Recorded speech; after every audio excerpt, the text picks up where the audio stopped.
Hello, everybody. It's George from Ireland. Thank you coming back to my channel again. So this I'm talking about Dominic Raab resigning. So the news broke this morning that the man who was Deputy Prime Minister and indeed Secretary of State for Justice and Lord Chancellor had tendered his resignation. So Mr. Raab, he is the MP for Esher and Walton. Anyway, so he went to, was it Dr. Challoner's school, one of the best state schools in Buckinghamshire. He's the son of someone who came here on the Kindertransport, a Czech Jewish refugee. That's why he's got that unusual surname, Raab. So Dominic Raab was an Oxford wunderkind, reading law, took a double first, was a city solicitor, so made himself a small fortune in that before going into politics. So although he's got this ferocious intellect, he's not terribly personable. And I remember last year we said, Boris Johnson might be forced out. Who could become prime minister after him? And I said to a Conservative Party activist, maybe Dominic Raab, and she laughed in my face. Well, the Raab has actually never gone for it. But if it's not the prime minister, the obvious next one, the number two, is Dominic Raab. And he'd have to deputise because 3 years ago, in the depths of lockdown, Boris Johnson caught coronavirus and was hospitalised. So Raab had to hold the fort. But it goes back to all that old American adage, always choosing a running mate who makes you look bonhomous by comparison. So he's a bit on the bland side. He's not even that well known by the public or that well liked. He's not hated. So the Deputy Prime Minister's job is to be there just in case the Prime Minister drops dead or goes to hospital, to fill in when the Prime Minister's abroad. The United Kingdom doesn't always have a Deputy PM. It's in the gift of the Prime Minister to appoint a deputy or not. So some of them have them, some of them don't. And because he's simply waiting around in case the Prime Minister is incapacitated, the Deputy PM is often given another portfolio. In this case, Lord Chancellor and Secretary of State for Justice. It's such a mouthful.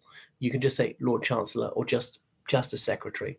So he, or sometimes it's a she, appoints judges. The Judicial Appointment Commission makes a recommendation, and the Justice Secretary says yes or no. If he says yes, the King signs it, that person as a judge.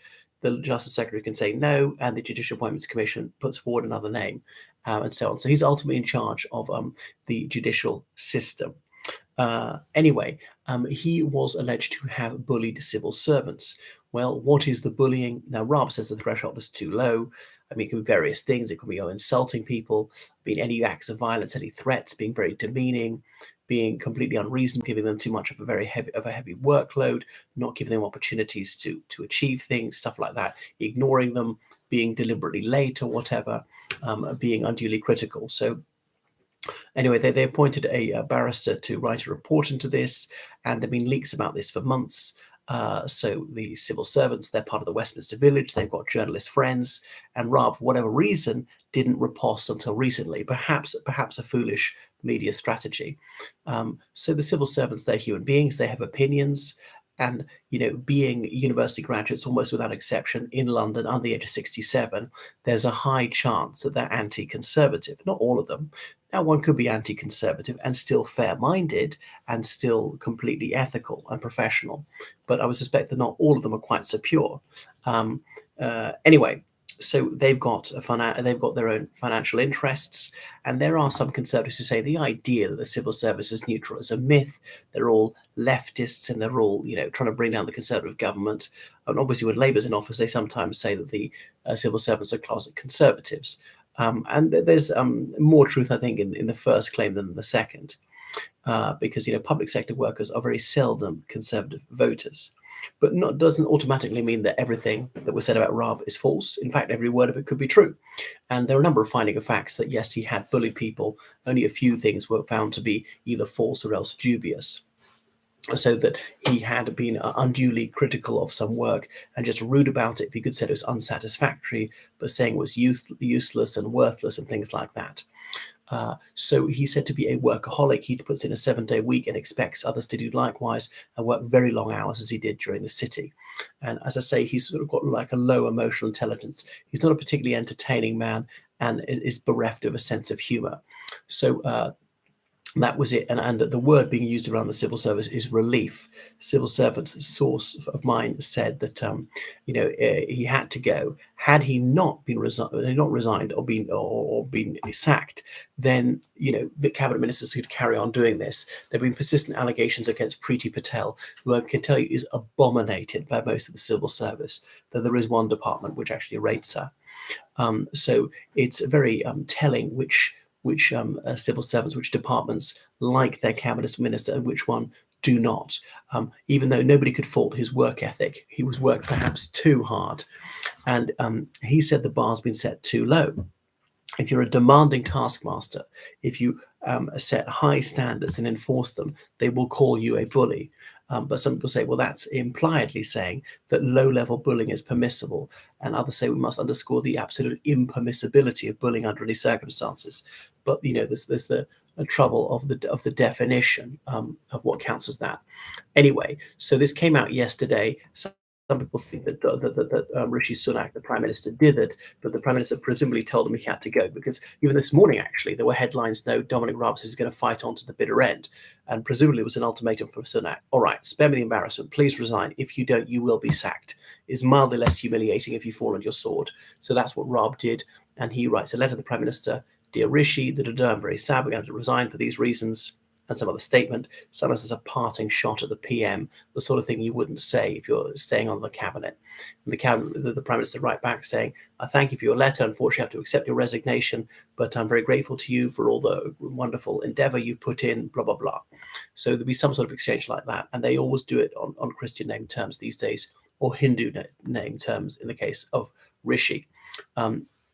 Anyway, so now that he's out of the cabinet, Mr. Raab said he wishes he hadn't offended anyone, but he does not believe that that is bullying. And he says there's a very small number of bureaucrats who pursue this passive-aggressive policy, and they are obstructive of conservative policies. Well, which might be true, might be false.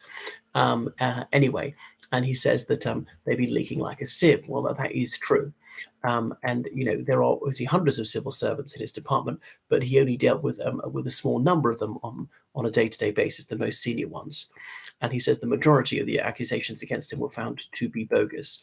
So he said that some of these civil servants were leftist activists, and so they were hell-bent on felling him. And of course, they've got a scalp, so they'll do it to others.